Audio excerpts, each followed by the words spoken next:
E por causa da incerteza fiscal no país, o Comitê de Política Monetária do Banco Central não descarta um novo ciclo de aumento na taxa básica de juros. Priscila Asbeck, esse recado foi deixado na ata da última reunião do Copom, que foi divulgada hoje. Sempre aquela mensagenzinha que vem atrelada a essas divulgações do Copom e que vocês ficam ali na dedicação para interpretar. Exatamente. E qual que é a importância, né, Elisa, desse assunto de ata do Copom, essas questões mais técnicas do Banco Central? O Banco Central é que decide como que vai ficar o rumo dos juros no país, dos juros básicos da nossa economia. Então, tudo que ele diz que vai acontecer afeta as perspectivas para os juros, que no fim das contas, a gente pode dizer de um jeito simples, funcionam como se fosse o custo do dinheiro. Se o custo do dinheiro aumenta, o que acontece é que a demanda tende a diminuir, os preços dos empréstimos, os custos dos empréstimos tendem a aumentar. Isso também tem um efeito colateral de esfriar a economia. Isso é feito quando a inflação está acima das metas previstas pelo Banco Central.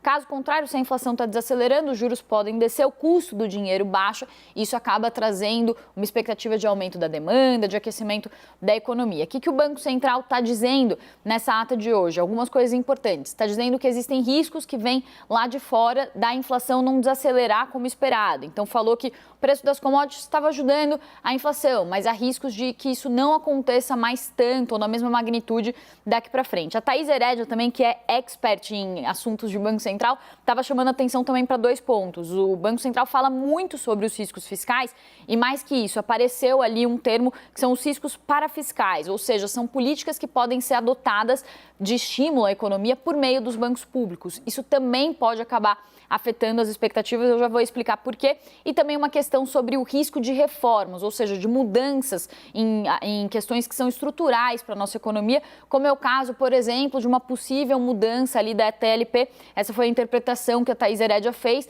e que tem a ver com o futuro dos juros no país. Por quê? O que acontece é, se o governo gasta mais dinheiro e se a gente tem esses riscos fiscais de mudanças estruturais acontecendo, os efeitos dos juros, eles não são tão potentes. Então, basicamente, Elise, o que o Banco Central quis dizer é o seguinte: olha, se o fiscal não jogar junto, se a gente não jogar junto, se o governo aumentar os gastos, o governo vai manter a demanda pelos produtos aquecida e o trabalho que eu estou fazendo aqui com juros talvez não vai ter tanto efeito. Então, o governo precisa cuidar desses gastos, cuidar do fiscal, porque senão os juros em alta, esses juros tão elevados, não vão fazer tanto efeito. Pois é, e no fim das contas, o que o brasileiro quer é chegar no supermercado e não ver metade do dinheiro indo para metade, estou exagerando, né? A inflação comendo parte ali do nosso poder de compra, na hora que você vai tirar um empréstimo, você ter problemas e tudo mais, lá na ponta, no brasileiro, é que acaba estourando esse tipo de azedume no dinheiro.